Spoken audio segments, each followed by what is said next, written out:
بسم اللہ الرحمن الرحیم وبہ نستعین السلام علیکم ورحمۃ اللہ وبرکاتہ نحمدہ ونصلی علی رسولہ الکریم اما بعد فاعوذ باللہ من الشیطان الرجیم بسم اللہ الرحمن الرحیم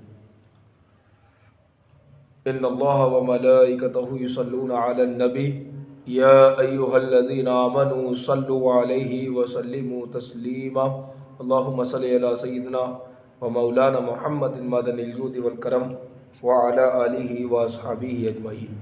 محترم ناظرین اکرام، اللہ تبارک و تعالیٰ کا فضل و احسان، اس کا شکر، اس کا کرم کہ اس نے ہمیں اور آپ کو دین اسلام کی ضروری باتیں سیکھنے کی توفیق عطا فرمائی۔ اللہ رب العزت ہمیں اور آپ کو دین کی ضروری باتیں جس طریقے سے بھی ہمیں حاصل کرنے کو ملے تو ہماری ایک ذہن ذمہ داری بنتی ہے کہ ہم اس کو زیادہ سے زیادہ دین کو سیکھنے کی کوشش کریں، اور ہمارے درمیان جو غلط فہمیاں ہیں ان کو ہمیں دور کرنے کی ضرورت ہے۔ لہٰذا اللہ تعالی ہمیں اور آپ کو سب کو دین اسلام پر عمل کرنے کی توفیق عطا فرمائے اور تمام بری باتوں سے دور رہنے کی توفیق عطا فرمائے۔ حضرات، آج کی ہماری گفتگو کا ٹاپک یعنی اس کا موضوع جو ہے یہ ہے خواتین اسلام کی نماز پڑھنے کا طریقہ، یعنی ہماری ماں اور بہنوں کو، عورتوں کو نماز پڑھنے کا صحیح طریقہ کیا ہے سنت کے مطابق، کیونکہ عام طور پہ مرد اور عورت کے درمیان نماز میں تھوڑا سا فرق ہے۔ پڑھنا وہی ہے سیم، لیکن کچھ رکوع اور سجود میں اور نیت کرنے میں تھوڑا سا فرق ہے۔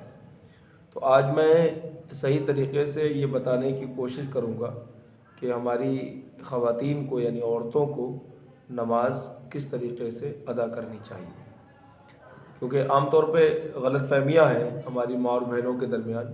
ان کو آج تک یہی پتہ نہیں ہے کہ عورتوں کو نیت کس طریقے سے باندھنا چاہیے، کس طریقے سے جب نیت باندھ لیں گے تو ہماری نیت باندھتے وقت ہمارے ہاتھ کہاں ہوں گے، ناف کے نیچے عورتیں باندھیں گی یا چھاتی پر باندھیں گی یا سینے پر باندھیں گی، کس طریقے سے نیت باندھنی ہے، اور نیت کرتے وقت عورتوں کے ہاتھ جو ہے کانوں کی لو تک جائیں گے یا کاندھوں تک جائیں گے۔ اس طرح کی 2-4-5 مسائل ہیں جو میں آج کی اس گفتگو میں آپ کو بتانے کی کوشش کروں گا۔ اللہ رب العزت ہماری ماں اور بہنوں کو، خواتین اسلام کو نماز کی صحیح طریقے سے مسائل سیکھنے کی توفیق عطا فرمائے۔ دیکھیے، سنت طریقہ یہ ہے کہ جب ہماری کوئی بہن یا ہماری ماں اسلامی طریقے پر نماز جب پڑھتی ہیں تو سب سے پہلا کام ان کو یہ کرنا چاہیے کہ پاک و صاف ہو اور نماز شروع کرے۔ تو جب نیت کریں گے تو نیت کرتے وقت اپنے ہاتھوں کو مردوں کی طرح کانوں تک یعنی کانوں کی لو تک نہیں لے جانا، صرف آپ اپنے ہاتھ اٹھائیے اور کاندھے تک آپ کے ہاتھ پہنچ جانا چاہیے، یعنی عورتوں کے ہاتھ نیت کرتے وقت تکبیر تحریمہ کے وقت ہاتھ جو ہے کاندھوں تک ہونی چاہیے، کانوں تک نہیں، کاندھوں تک، یعنی ہمارے جو کاندھے ہیں یہاں تک عورتوں کے لیے اپنے ہاتھوں کو اللہ اکبر کہنے کے لیے اٹھانا چاہیے۔ لو تک لے جانا یہ منع کیا گیا ہے، نبی کریم صلی اللہ علیہ وسلم کی سنت کے خلاف ہے کہ اگر کوئی عورت اپنے ہاتھوں کو کانوں کی لو تک لے جاتی ہے، وہ اس طریقے سے نہیں کرنا ہے، بلکہ صرف کاندھوں تک ہاتھ لے جائے اور ہاتھوں کو چھوڑ کر نیت باندھ لے۔ تو پہلا مسئلہ تو ہماری سمجھ میں یہ آیا کہ ہماری ماں اور بہنوں کو یعنی عورتوں کو نیت کرتے وقت اپنے ہاتھوں کو کانوں کے بجائے لے جانے کے بلکہ صرف کاندھوں تک لے جانا۔ تو اس طریقے سے ہمیں جو ہے اپنی نیت باندھنا۔ اب کاندھوں تک ہاتھ لے گئے، اللہ اکبر کہا، اب ہاتھ اللہ اکبر کہہ کر ہاتھ نیچے لائیں گے۔ اب ایک اہم مسئلہ یہ ہے کہ نیت مردوں کی طرح ناف کے نیچے عورتیں باندھیں گی یا پھر چھاتی کے اوپر باندھیں گی، ایک اہم مسئلہ ہے۔ کہ مطلب جو ہے مرد کو حکم یہ دیا گیا کہ ناف کے نیچے ہاتھ باندھے گا، یعنی نیت باندھے گا. ناف یعنی ٹنڈی جو ہوتی ہے ہماری، تو اس کے نیچے ہمیں نیت باندھنی، ہاتھ باندھنی ہے، اپنے نیت کرنا باندھنا ہے، یا پھر جو ہے ناف کے اوپر ہمیں باندھنا ہے. تو مرد حضرات کو نیت باندھنے کا حکم یہ دیا گیا ہے کہ وہ ناف کے نیچے اپنے ہاتھوں کو باندھیں. اگر ناف کے اوپر باندھتا ہے تو نماز میں کراہیت پیدا ہوتی ہے. اور عورتوں کو یعنی خواتین اسلام کو حکم یہ دیا گیا ہے کہ وہ اپنی چھاتی کے اوپر جو ہے نیت باندھیں گے، یعنی سینے کے اوپر.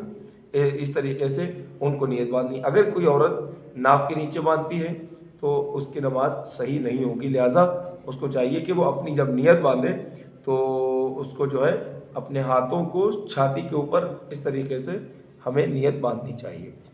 دو باتیں ہوگی. اور تیسری بات یہ ہے کہ جب وہ رکوع کریں گے تو رکوع کرنے میں مرد حضرات کو حکم یہ دیا گیا ہے کہ وہ رکوع میں صحیح طریقے سے جھکیں اور اپنے گھٹنوں کو جو ہے ہاتھ جو ہے گھٹنوں تک پہنچائے، گھٹنوں کو پکڑ لیں اور اس طریقے سے جھکیں مرد حضرات کے سر اور پیٹھ ان کا بالکل لیول میں ہونا چاہیے. مرد حضرات کے لیے یہ حکم ہے. لیکن خواتین اسلام کو یعنی عورتوں کو حکم رکوع کرنے کا یہ دیا گیا ہے کہ صرف جھکیں، اتنا جھکیں کہ ہاتھ گھٹنوں تک پہنچے بس. اس سے زیادہ مزید جھکنے کی ضرورت نہیں ہے رکوع میں. کس کو؟ عورتوں کو، یعنی خواتین اسلام کو، ہماری ماں اور بہنوں کو رکوع میں زیادہ جھکنے کا حکم نہیں دیا گیا ہے، بلکہ اتنا جھکیں کہ ہاتھ صرف گھٹنوں تک پہنچ جائے. کیونکہ اس میں سطر پوشی کرنا ضروری ہے اور اپنے جسم کو چھپانا ضروری ہے. اور اس طریقے سے ہم جب زیادہ مرد حضرات کی طرح رکوع اور سجدہ کریں گے تو ہماری سطر پوشی میں جو ہے کمی واقع ہوگی. لہٰذا اس سے ہمیں بچنا چاہیے کہ رکوع صرف اس طریقے سے کیا جائے کہ ہمارے ہاتھ گھٹنوں تک پہنچ جائے بس. اس زیادہ عورتوں کو رکوع میں جھکنے کی ضرورت نہیں ہے. ایک بات یہ ہو گئی. دوسری بات یہ ہے کہ جب سجدہ کریں گے تو اپنے آپ کو سمیٹ کر سجدہ کرنا، یعنی ہمارے پیر اور ہاتھ اور پنڈلی اور جو ہے یہ تمام چیزیں بالکل عورت کو بالکل سمیٹ کر ایک جو ہے سمیٹ کر سجدہ کرنے کی ضرورت ہے. زیادہ اپنے ہاتھوں کو کھول کر اور اس طریقے سے سجدے میں جانا اور پیروں کو کھول لینا یہ حکم نہیں ہے، بلکہ سجدے کی حالت میں عورتوں کو حکم یہ دیا گیا ہے کہ وہ اپنے دونوں پیر ایک سیٹ میں نکالیں، یعنی سیدھی طرف دونوں پیروں کو نکال دیا جائے، تب وہ سمیٹ کر سجدہ کریں. یعنی ہاتھوں کو بالکل اپنے باڈی سے پہلو سے چپکا کر سجدہ کریں. مرد حضرات کی طرح کھل کر سجدہ نہ کریں، اس سے سطر پوشی نہ ہونے کا ڈر ہے. اور اگر سمیٹ کے سجدہ کریں گے تو سطر پوشی ہوگی، یعنی ہمارا جسم چھپا رہے گا. تو آج ہمیں یہ بات سمجھ میں آئی کہ عورتوں کو، خواتین اسلام کو اس طریقے سے نماز پڑھنی چاہیے اور یہی اسلامی طریقہ ہے.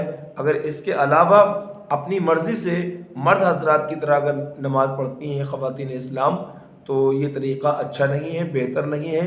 لہٰذا اللہ تبارک و تعالی ہماری ماں اور بہنوں کو، ہماری بیٹیوں کو صحیح طریقے سے نماز سنت کے مطابق ادا کرنے کی توفیق عطا فرمائے.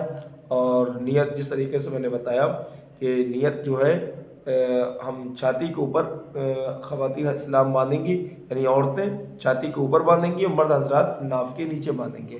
اور جب نیت کرنے کے لیے ہاتھ اٹھائیں گے تکبیر تحریمہ کہنے کے لیے تو ہمارے ہاتھ جو ہے کانوں پر نہ لے جا کر بلکہ صرف کاندھوں تک لے جانا ہے. اور رکوع میں صرف اتنا جھکیں کہ ہمارے ہاتھ گھٹنوں تک پہنچ جائیں، اس سے زیادہ جھکنے کی ضرورت نہیں ہے. اور سجدہ سمیٹ کر کرنا ہے، اپنے ہاتھوں کو جسم سے چپکا کے کرنا ہے، کھول کر نہیں کرنا ہے. دونوں پیروں کو ایک سائڈ پہ کرنا ہے. مرد کو حکم یہ دیا گیا کہ سجدے کی حالت میں دونوں پیروں کو پنجوں کو زمین پر لگانا ضروری ہے. لیکن خواتین اسلام کو یعنی عورتوں کو حکم یہ دیا گیا ہے کہ وہ اپنے پیروں کو ایک سائڈ سے نکالیں اور سمیٹ کر سجدہ کریں. یہ طریقہ نماز پڑھنے کا عورتوں کے لیے مذہب اسلام نے سکھایا اور بتایا ہے. اللہ رب العزت عمل کی توفیق عطا فرمائے، صحیح طریقے سے ہماری ماں اور بہنوں کو نماز پڑھنے کی توفیق عطا فرمائے. السلام علیکم ورحمۃ اللہ وبرکاتہ.